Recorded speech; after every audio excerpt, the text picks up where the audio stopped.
Hello mga kababayan. Meron lang po akong gustong sabihin na naoobserbahan ko. May mga may mga ibang vloggers po. Sa bagay, mga ano sila anti-government. Mga anti-government vloggers na ikinatutuwa po itong nangyayaring kaguluhan sa ating politika. Yung away between Digong Duterte and the Congress, especially House Speaker Martin Romualdez, na lately nga po, before recess for vacation yung mga kongresista, was it really, siguro when they were on vacation, itong nagbratatat po itong si Duterte sa mga kongreso, sa kongreso pala, na tinawag itong the most rotten institution. Na akala ko hindi sasagot yung mga congressmen kasi wala silang kibo. Walang pumatol, kumbaga. Yung pala nasa bakasyon sila. O ngayon they're back. At ito na nga po, masama pala ang loob nila, galit sila doon sa ginawa ni Duterte. Alam niyo po kasi itong si Manong Digong, para po kasi siyang matandang uliyanin na kumbaga, 'di ba sa kultura kasi natin, pag matanda na nagsasalita na ng mga labag sa kagandahang asal, mga wala na sa rules, ay kailangan daw na pagpasensyahan kasi uliyanin. Sa pagkakataon pong ito, hindi naman po ito sa pagkauliyanin, kundi talagang habit na po talaga ni Duterte na yung may katiilong ko. Habit niya na talaga yung mga mang-asar, mang-alipusta ng tao, na yung walang pakundangan magsalita. Wala siyang pakialam kung nakakasakit na siya ng kapwa. Yan po ang nakikita ko na pag-uugali nito ni Duterte.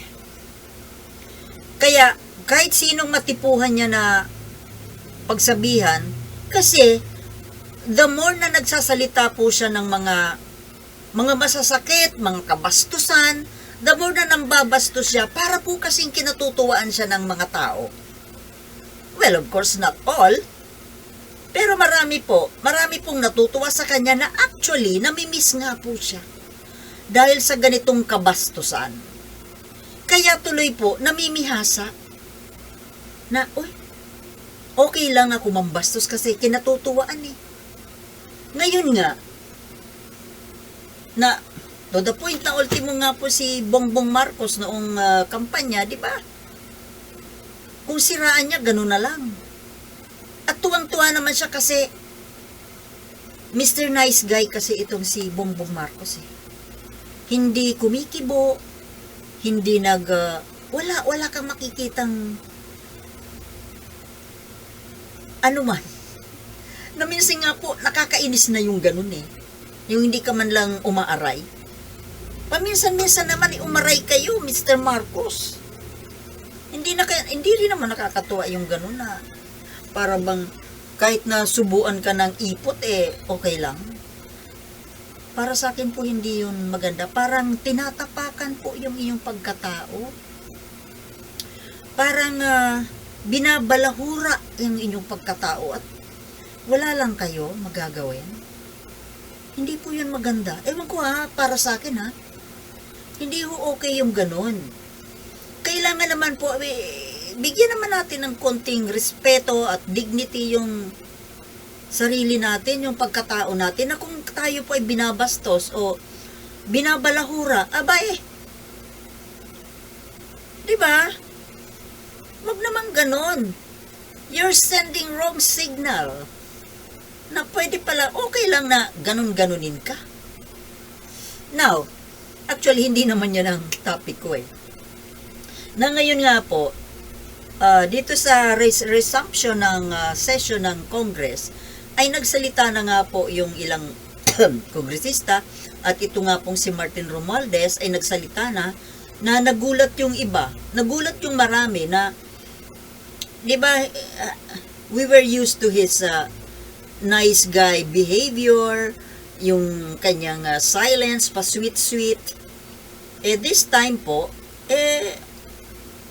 he also went ballistic. Sana ganyan din si Bongbong. Gusto ko siya makitang ballistic. So ito na nga po, nagsalita na siya ng, yan po, ganyan po kasi dapat para wag mo pong mamihasa yung kapwa natin sa kakabastos sa atin. So, supalpalin po natin yan. Diba? So, ngayon, yung ginawa po actually ni Martin Romualdez, that's still subtle. Educated way pa rin yun. At ito na nga po, dahil doon sa speech na yun ni Speaker, marami nagulat at mayroon pong mga natuwa. Sino ito? Ito pong mga anti-Marcos, anti-Romualdez, anti-Duterte, anti-government na mga insurrecto. Nakakainis po ang ganito. Tuwang-tuwa siya, itong vlogger na insurrecto na to. Palibasa kasi insurrecto Ano to? Cube Communist Impact na nabubulol tuloy ako NPA sympathizer ba ito? Hindi po maganda, Mr. Insurrecto, ha? Na yung ipapakita nyo sa mga viewers na yung sobrang tuwa ninyo na gera na niya ito na yun. Nagkakagulo na yung Duterte, Marcos, Romualdez. Nakakatuwa ba yun? Tanungin kita. Ito pong mga ito ay mga government leaders natin. Marcos, Romualdez, Duterte. Yun nga po ang nakakalungkot, nakakadismaya, nakakagalit, nakakainis na nangyayari sa government natin. Kasi lahat mga opisyal ng gobyerno nag-aaway-away. Matataas yan matataas na posisyon nitong mga nasa gobyerno na ito, nag-aaway-away, hindi magkasundo-sundo. Kumbaga, di ba po dapat yung mga nasa gobyerno, lalo na yung mga nandiyan sa taas, na kayo po yung gumagawa ng mga batas,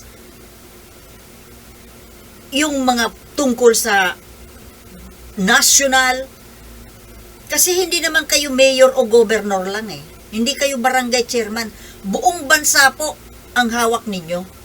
Tapos ganito ang ipinapakita ninyo sa mga tao na kayo mismo ay hindi nagkakasundo, hindi kayo magkasundo, hindi kayo iisa ang takbo ng utak tungkol sa pagpapatakbo ng bansa natin. So ano ang kahihinatnan ng bansa natin? Kung ganyan na kayo mismo mga opisyalis, you're not in good terms. The president, the vice president, the highest officials of the land, hindi kayo magkakasundo. Nagduduruan kayo, nagpupukulan kayo, each one grabbing power. Alam naman namin kung ano yung mga away-away ninyo Dahil bawat isa sa inyo ay gustong hawakan yung kapangyarihan. So, yung nasa utak at puso ninyo ay puro pansarili lamang. Gusto ninyong hawakan ang kapangyarihan na mamuno sa bansa. Lalo na itong mga dati nang dumanas, dati nang naging mga pangulo. na kung tutuusin wala namang magandang nangyari doon sa kanilang panahon. Si Duterte, hanggang ngayon gusto pa rin hawakan ang kapangyarihan sa pamamagitan ng kanyang protege, kanyang anak, kaibigan, kampon. Di ba? Gusto ninyo kayo lang hawakan ang bansa. Bakit? Bakit? At ito rin si Gloria, isa rin na walang kabusugan. Hindi lang isang termino ang nagamit mo, Gloria. 1.5 mahigit dahil inagaw mo kay Erap yung kapangyarihan. At hanggang ngayon, nagbabalak-wala kang katigil-tigil sa kakabalak mang agaw. Dahil gusto mo ikaw pa rin. Wala kang kabusugan Para kang bunganga na parating nakabuka.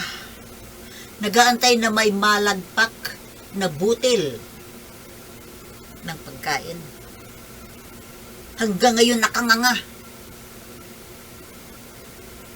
Dapat sana, nung bumaba ka sa pwesto after your presidency, na nagkaroon ka na ng mahigit sa 1.5 mahigit. Hindi ka pa rin nakontento doon. Bumalik ka pa. Nagpaka-congresswoman ka pa. At gusto mo pa, ikaw pa rin kahit na dyan sa kongreso, ikaw ang leader pa rin. Na kung meron nga lang na re-election, magre-re-elect ka. Wala kang kabusugan Nayupak ka. Hanggang ngayon, kayo na mga sakim sa kapangyarihan, kayo ang nanggugulo. Ginugulo ninyo ang bansa. At ito naman pong mga tagapanood, mga nanunood sa kaguluhang ito na tuwang-tuwa. Bakit kayo tuwang-tuwa, mga insurekto? Kasi gusto ninyo na yung tao ninyo, yun ang gusto ninyong malagay dyan. At bakit din? Bakit kayo rin ang gusto ninyong malagay dyan? Hindi naman ang inyong mga intensyon ay hindi para sa bayan. Puro pansarili. Saan ka makakita ng mamamayan na tuwang-tuwa na nag-aaway yung mga leader niya? Nakakatuwa yun? Ako po'y nalulungkot. Sana po lahat na opisyales, mula sa Pangulo pababa, hindi man magkakapartido, dapat pagdating sa pagtupad ng tungkulin para sa bayan, dapat nagkakaisa. Sa eleksyon lang dapat yung mga parti-partido. Pagkatapos, pag nakaupo na kayo dyan, go with your work. Forget the elections, forget the party. Ano ba yung parti-partido? Yan, nakakagulo Pwede naman kasi mag-eleksyon na walang partido